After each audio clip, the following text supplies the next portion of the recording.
Kei aku iti, kei aku rahi, nau mai ki tēnei o ngā whakāturanga e ki ana ko whakamaori.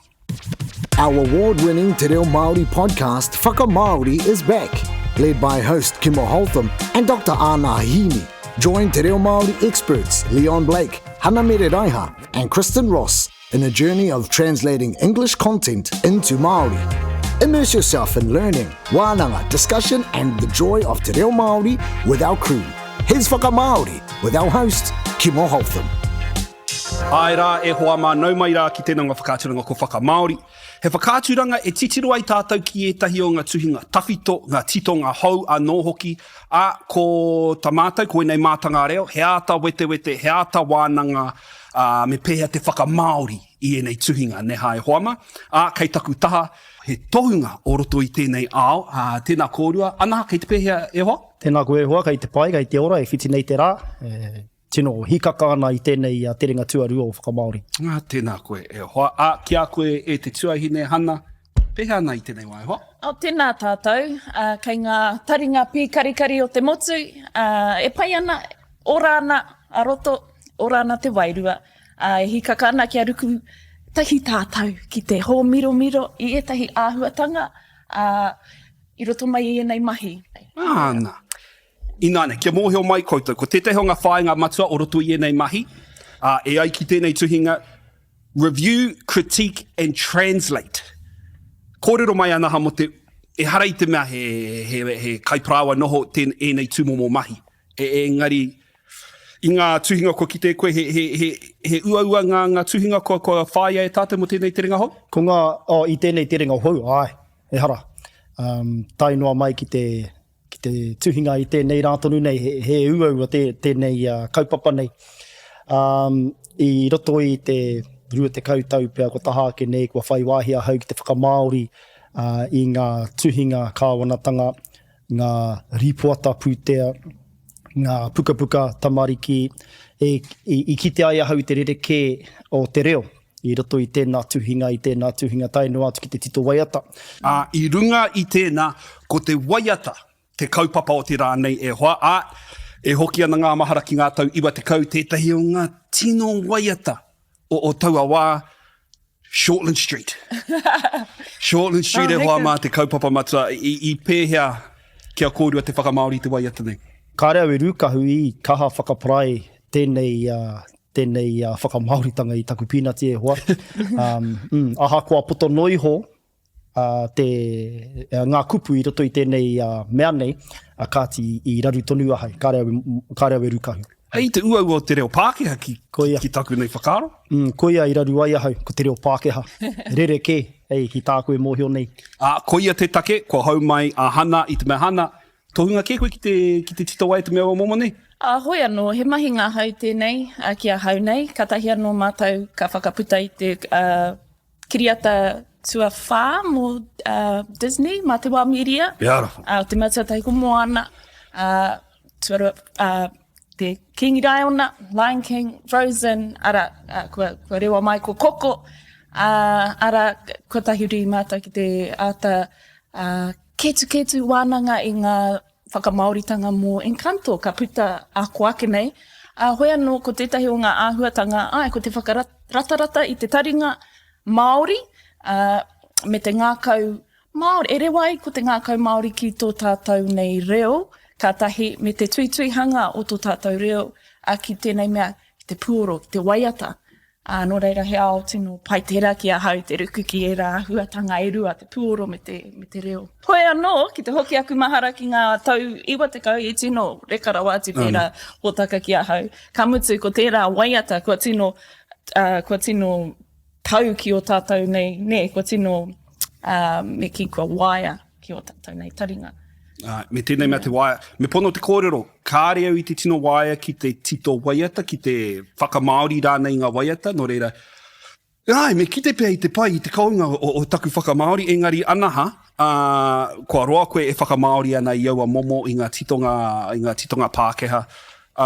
Hea ngā uauatanga i kite e koe. O tuatahi ake, ko te tehi mea nui kia hau ko te āta ruku ki roto i te horopaki me te tai ao o te waiata, o te aha rānei. I mōhi waia hau nā Graham Bollard, ko e te kaitito, nāna tēnei waiata. Ko Tina Cross te kai waiata, o te waiata nei. Kai waiata rongo nui, o Aotearoa nei.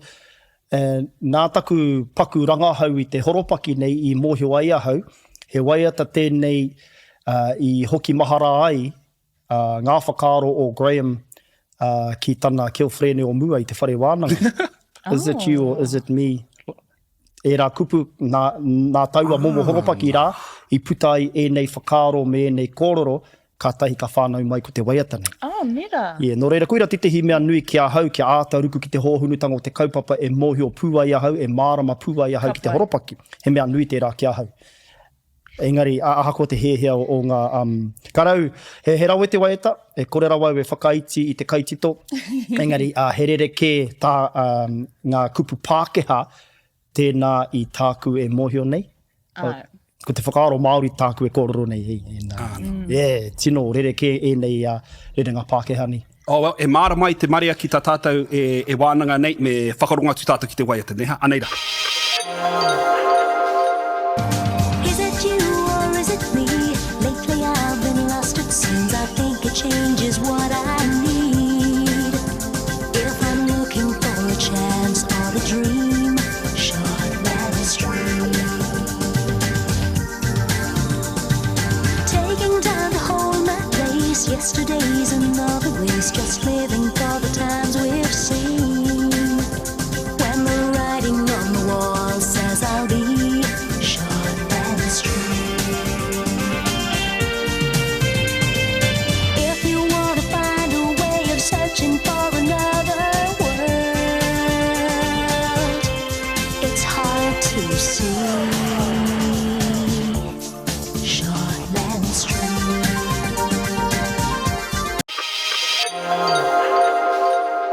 He hoama, he kite ngā kanu, he hoki ngā mahara nea. Ko ia, Tika. ko ia. Nancy Brunning. I reira hoki Uncle Tim. Ai, Dr. Ropata. Ia, ki te awi ai. Dr. Ropata. We're not in Guatemala now. Nick. Te rangatahira, a Nick. Ana. Mai mahara nei. Pīgi hoki ngā mahara. Ana. Ka pēnei te whakahāri o te kaupapa nei. Ka māku te taha Pākehā e pānui. Ka wai. E waiata rā nei no koutou te whiwhi. Ka timata ki Anaha ne, ki tō whakamaori. Ok, te wāhanga tuatahi. Is it you or is it me? Lately I've been lost, it seems. I think it changes what I need. If I'm looking for a chance or to dream, Shortland Street. Ko ia nahe te rārangi I Maumaharai. Rōreke e hoa. Tēnā koutou, me rongo koutou I Shey Milne, kata mai ana ki au whānau I roto I taku taringa. Tēnā koe mana. Ka rawe, nau reire I te hiwa me mōhio tātou ki ngā huarahi ahi whai mā tātou. Me nā he whakamauritanga ākupu nei. Literal translations I te hiwa me ruku ke tātou ki te hōhunutanga o te whakaaro Māori. E whakamahi ai e tehi āhuatanga o te taiao ko te waka. Tāku I whakamahi ai. Kia ora. Ka pai, te moana rāne e a koa. Heo anō. Ko te huarite, te tehi mea nui ki au. Te wāhi ki ngā kū, me nā e rima kū kei te rerenga Pākehā, me rima kū ki te rerenga Māori. E tino e o ai e rā kupu ki roto I te rārangi rā i. Koe nei tehi mea e whakaaro hi ana. Heo anō, kare awe wai, te hoa ka pānui noiho au I aku kupu. Nā wai tēnei waka I, he ai kia kōtiti, hei aha pea tēnei huarahi, e pahawa ai aku pirangi, Shortland Street. Kāre au I whaka Māori te Shortland Street, noho tonu hei Shortland Street. Hea hai. E mōhio whānui hi ai. Ka pai. E te hunga whakarongo. Aha koa tō rātou mōhio ki te waiata nei. Pēnei a KFC tonu, kāre he whakamauritanga. Samsung, kāre he whakamauritanga. Shortland Street. Aha koa e tāia tonutia nei e tātou tērā te whakamauri. I pirangi noiho au kia noho hei Shortland Street. Ka pai. Mō tēnei wā, ka waiho te wānanga mua muri atu. Hana, hea tō whakamaori mo taua wāhanga. Pānui mai, hea te wāhanga tuatahi. Okay, ko te wāhanga tuatahi, ko mahara kahuri I te pō uri, he tai timu, he tai pari. He wawata noa I aru nui, ho tere ni. Ana e whiriwhiria ko hotere I te mea, ko te Sonic, ko te rangi ne, Shortland Street, ki I ho te reni. Nō rei, kia nei, ka pai ke pea i te mea kua waia tērā momo oro ki o tātou taringa. Nō reira, i whaia te oro o te mea titonga ake. Rawe. Tāhua. Ok. E rua wāhanga, nō reire hahara te rātu o ngā whakamaori. Nō reira, mena ka noho ko hōtārana, hei hok, ne? Huri huri kauana, ngā tairo o pohewa, ka anga atu ki hea, I puta noa I te moe moea. Pai ake pia tō reo. Tino hakaanga nei te... Tērā te wā tuatahi, ko kōrero mai tētahi tērā ki au, so tēnā koe te tuahine. I puta noa I te moe moea hōtārana. Nō reira, kei reira tonu te wairua o te kōrero I te mea ma harahara ana, ne? Tino pai. Ko te hea tūraru o tēnei waiata, e tino tōiri, te tīmatanga kātai, ka haka I te mitingai. Nō reira me tōiri. Ana. Hōtārana. Ka pai, tio hine, hea tāhua e nā kupu. Tāhua, ok. E te whānau, kua kite tātou te whakamaori level tahi. Kua kite te level rua me te level toru. Kua tā te wā mo te level te kau. E te whānau. Ka reo I te mōhio mō ngā kū o ngā waiata, mo te pīti rānei. Kia peka atu tātou, neha? Whakarongo mai, āhua literal tāku. Ko koe rānei, ko ahau ke, no nā tata nei, kua ngaro au e. He panunitanga pia taku e mahara nei. Pēnā he pohewatanga taku e aru nei. Te tiriti o Waihoro. Te tiriti o Waitangi. Kei te mōhio kōrua, he aha I tiriti o Waihoro ia I taku Shortland Street. Waihoro I Shortland? Kia ora tuahine! Kia ora! Krewa. Tino krewa, neha. Tino krewa. Ka pai. Ok, me pono taku kōrero. Whai muri atu I taku rungo I wā kōrua, me te pīti I whai atu, tapa-tapahi ane hoa mā. Āhua kupu nei taku whakamaori. Ngeri, koe te taonga, ko tāko hatu kia koutou I tēnei wā. Ok, hoi anō. Ko te mahi nāne ka peka ki te wāhanga tuarua? Ka pai. Kātahi ka wāna ngā āhuatanga katoa te waiata. Pai. Ka pai, Anaha, ka timata ki a koe. Ok, mau pia te whiti... Ana, Shortland Street. Taking time to hold my place. Yesterday's another race. Just living for the times we've seen. When the writing's on the wall says I'll be Shortland Street. I noho ahau, ka whakaaro ake, he ara te tikango e nei kupu, he uau ai. Te ahua nei kua poroa te rerenga kōrero, e mea na, when the writing's on the wall says I'll be Shortland Street, ne, and kāri make sense ki au nei, he wano. Anei taku whakamaoritanga e hoa mā, kia tatu kia mauri tau, me anga whakamua au, e huri tau noa nei ki ngā, tohu o te tai au e mea ana Shortland Street. Tāhua. Pai tēnā. Ko te painga noho ki kāreu te mōhio ka tāe tēnei roto I ngā waiata, ngari he hāhua hāwhi rerenga kōrero kei reira ka waihoi te toinga mo te rāringi hāre ake ana, neha? Ia, tika tērā. Ka pai e hoa. Ok, Hana, ki a koe I nāne, ka timata ki tō mea tuatahi, ka angāti ki te mea tuarua whai muri atu, neha? Ka pai. Puritia te kāinga, tainihi kua ea. He rā kua kitea ai, takahia atu te ara tātai, ho te reni.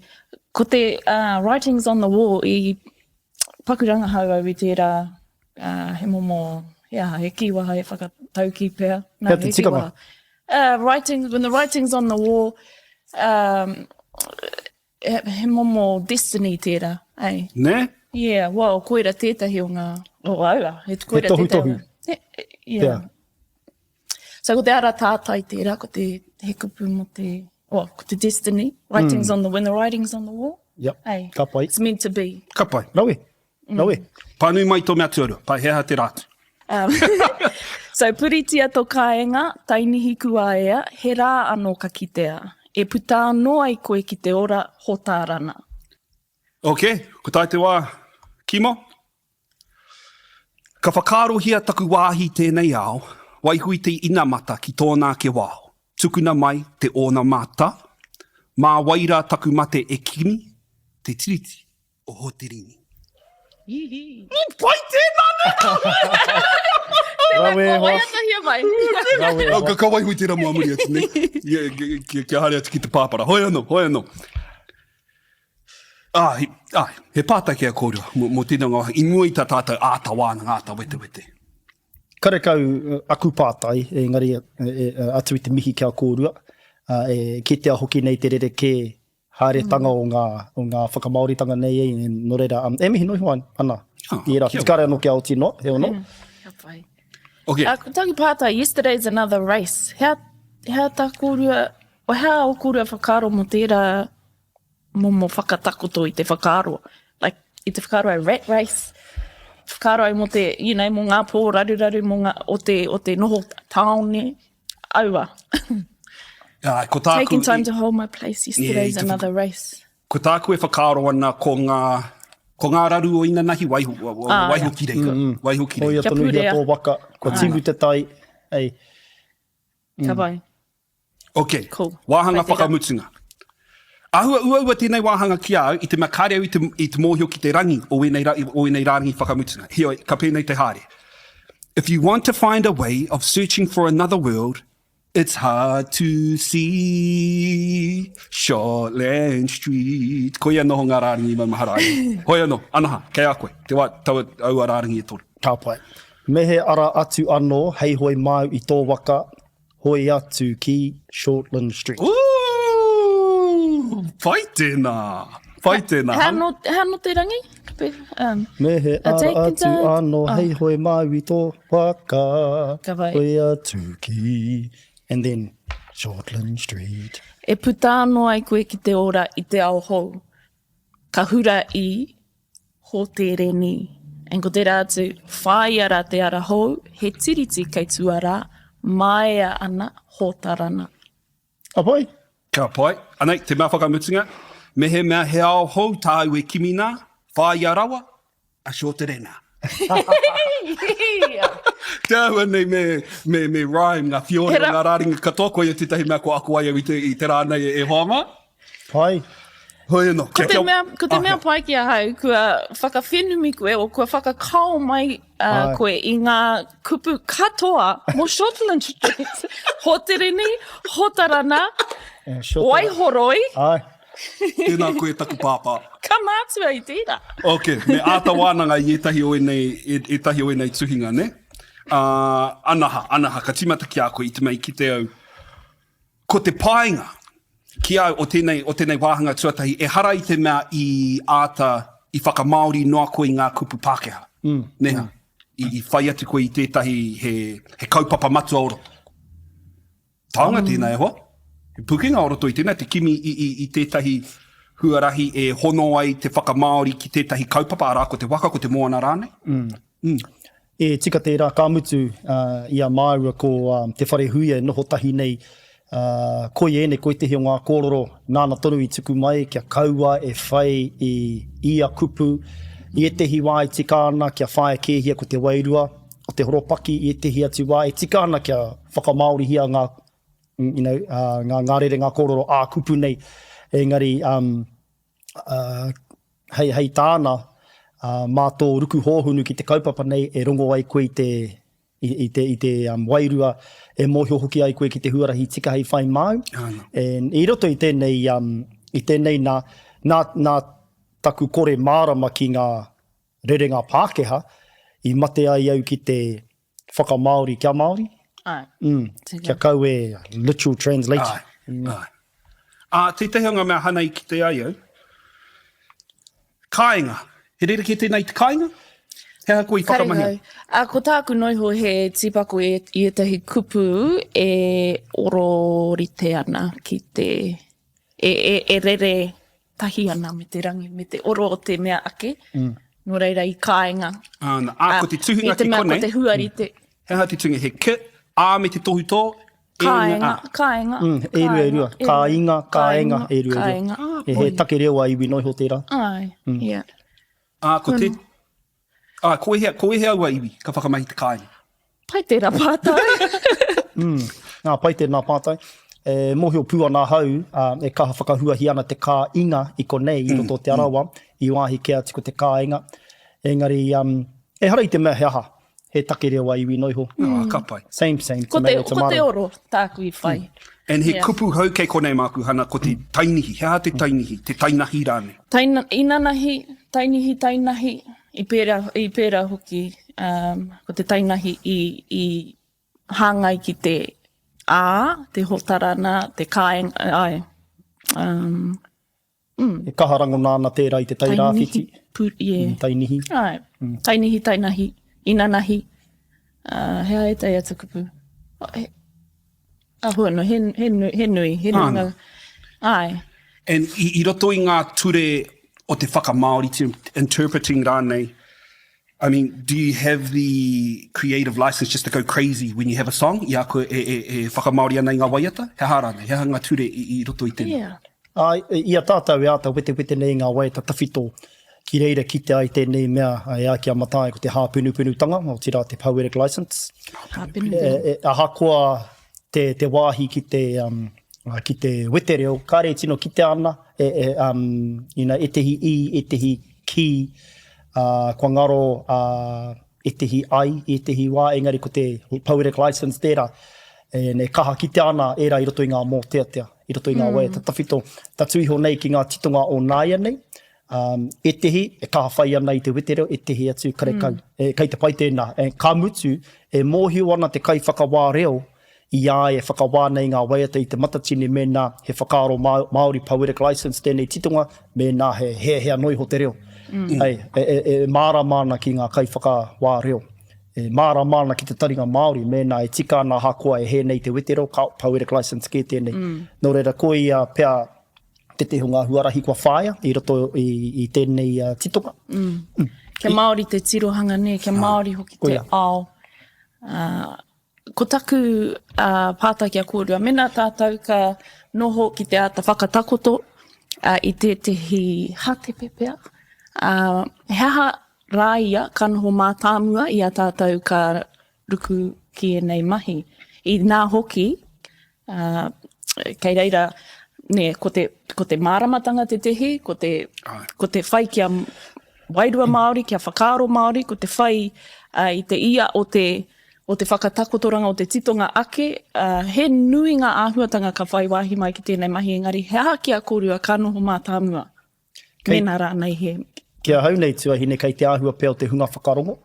Nā te mea ki te whakapākea tia anō e nei tuhinga a tāua, kāre hoki anō ki ngā... Ere ki katoa neha. Kāre hoki anō ki te tuturutanga o ngā kupu Pākehā i. Nō reira kei te āhua pēo te hunga whakarongo. E koira pēa te tehi mea nui. Mēnā he Māori e whakarongo ana, ka mārama rātou. Ka mārama rātou ki te ia o te waiata nei. Hea tāhua ake kia whakamaori te tuhinga Pākehā, pai ki au te tangi o te reo Māori roto i ngā waiata mea momo, ka hoki ngā mahara ki ngā tuhinga, ki ngā whakamaori a rurutau. Tino a tāhua te rere o te reo Māori i roto i aua tuhinga katoa. Ka rongo i te wairua Māori i roto i aua tuhinga Pākehā no hoki. A koe e te teiho ngā ahuatanga ki au. Ka kite i roto i ene momo waiata i a koe whakamaori ana. Ai, ko te kauhanga nui pēr tā tātou e kimi nei ne i a tātou karuku ki nei mahi. I te mea, o kia whakaaro ake au mō ngā mahi whakamaori i ngā kiri waituhi o Disney, he āhuatanga atu anō, hei āpitiki i nei mahi, ara ko te whakahanga i ngā kupu ki ngā ngutu. Tika. Me te horo, te pikitia, kia whai māramatanga ai, ngā whakamaoritanga, i roto i te horopaki, te pikitia, hangai ki ngā ngutu me te ao o te tamaiti. Nō reira, koera e tahi āhuatanga, kei te tino whakai au ki tāu, te hunga whakarongo, kei reira pēr te tehi kru tino nui, e pai ai tā tātou āta tīpako i ngā kupu e tikāna mo te hunga. Pēhea nei, kia anga atu i te ahuanga tamariki. I te mea, ko koe hoki tētai honga kaimahi o runga o waiata anthems anō hoki, neha? He hanga ture i whāia e ko? Ai, ko he pātai pai tērā. Ko te nuinga o ngā kai waiata i whai wāhi mai ki a waiata anthems, tauhau katoa te reo Māori ki a rātou. Kei te ako tonu. Ai, no reira, kāre au i whai e tehi kupu kei tua o tāwau au e rehu ai o rātou whakaro. I whai ai au te ara o te māramatanga me te mōhio hoki maroto mai ai tā rātou ako i a rātou waiata. Kei te ako hoki, kei te pakari haere tō rātou reo Māori. No reira i whai ai au kia titi ki te taumata e tika ana mo ia kaiwaiata, ia kia kaua e tino, not to overcomplicate or cook it too much, you know, for them, just digestible. Just for me. O hea hanga waiata i te toa i koe? Rehu, muroki. Kamutu e hara he no Awherika tērā tangata. Engari he rawe tana te whakahua ngā warakupu Māori. Lord, koia te tehi. Ai, kamutu koira te timatanga o tana ako i te reo. Kāri e i pirangi ki a harore rangitahi ia, no reira i timata tana whai.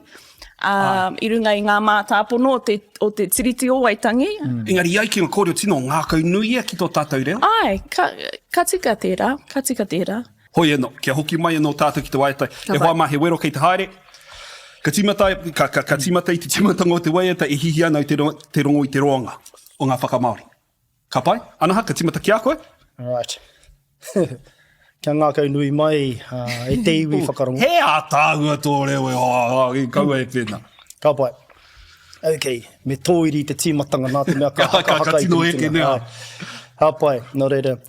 Nā wai tēnei waka i he ai kia kōtiti hei aha pēr tēnei huarahi. E pāhawa ai a kupirangi, Shortland Street. Kia tatu, kia mauri tau, mea ngā whakamua au e huri tau noa nei ki ngā.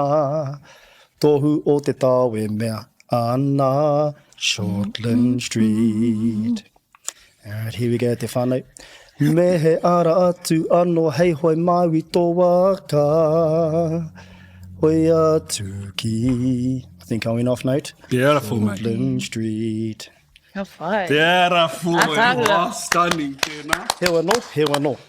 Hana, ka tahi atu ki a koe. Wai mari ana tātou i te mea e ruanga whakamaori no rin me waiata koe kia ruanga o e hoa. Oh, heka. Hea tātou no tā. Ka me pēnei tā. Tipako mai tētai, ka waiata no i te mea ko tahi. Anei, ko te rini. pai ki ai te ho te rini? Mai wahau e a whina. Ana, ka tino nei. Ko mahara ka huri I te pō uri, he tai timu, he tai pari. He wawata noa I aru nui. Ho te reni.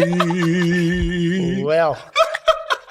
Haere tonu. Puriti atoka e ngā tainihi kua e ahera anō ka ki te ai. Takahi a atu te ara tātai. Ho te reni. Rawe, hoa. E putano ai koe ki te Ora I te aoho. Kahurai. Kahurai. O te ren... Yeah, Ka pai, rawe, ka pai. Ātāhua, tēnei te tāhine. Kei a koe level 10? Tēnā koe I tō mai mahara ki tēnei hoa. Ngā mi. Ok, hoa ma whakarongo mai.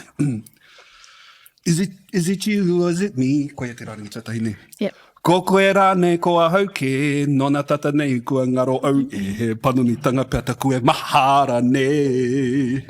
Pēnā he pohe watanga taku e aru nei. Te tiriti o wai horo. Awa kino tēnā me haere tonu tātou. Kia whakaro hea taku wāhi tēnei au, wai hui te ina matu ki tāna ke wau, tukua mai te ona māta. Mā wai rā taku mā te e kimi, Shortland Street. Me he mea he auhau tauna e kimi nā. Whai arawa, shotarana. Puka, puka, puka, puka, puka. Kia ora e hoa. Tēnā koe, tēnā kōrua. Nā we. He uaua tēnā me pono te kōrero. Engari, ko te tuki a tātou, He ono, he wero. I runga i tēnā, he wero anō kei te haere e hoama, ko te wāhanga e haere ake nei. Āhua ofa te kawha, e ki ana ko Urban Dictionary e te whāna. Ko te wāhanga nei e hoama pēnei tākui kōrero ai, he ofa te kawha. Ka rongo ai tātou i ētahi o ngā kupu, ngā rere, ngā kōrero o tēnei ao hou. Ko tā tātou, ko tā mātou i te mura o te ahi, he whakamaori i nei kupu. E ai kia anaha koe nei tana tino wāhanga. Te tino wāhanga ki aia. He hoi anō. He hara te kupu o te rā nei, anei te kupu. Cryptocurrency, virtual or digital currency used on the internet. Anei tētahi he tauira tēnei. He paid for his new computer using cryptocurrency. I taua wā, i ki tau i te tokorua nei, e āta pato ana me taku whakaro. He haraua, e pato nei. Am I missing something here? Anaha. Hea tō kupu e hoa.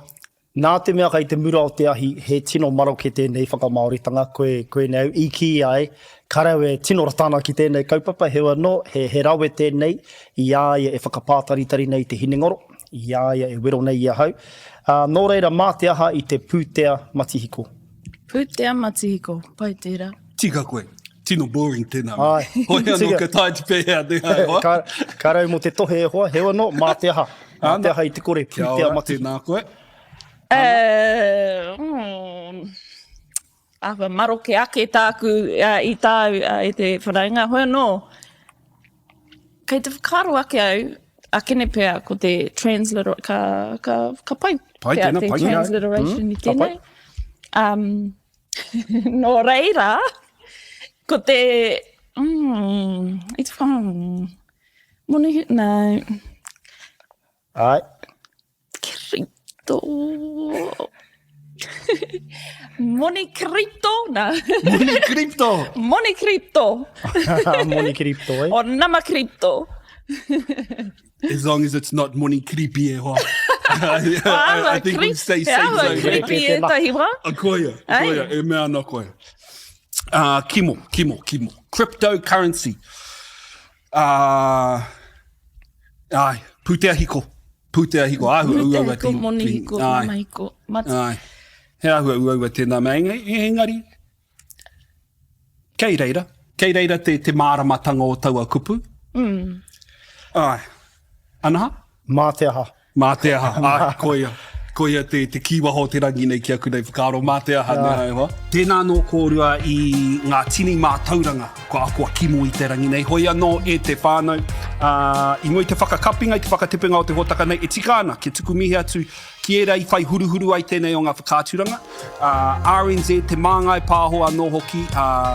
Arataua e mihi nui ana ki a koutou. Ka kitea tēnei hōtaka ki ngā paerewa pāpāho katoa. Mehe mea he whakamaori i tā koutou e whai nei. Hoki mai anō ki tēnei o ngā whakāturanga o whakamaori. Mo tēnei wā e te whānau. Hei konara.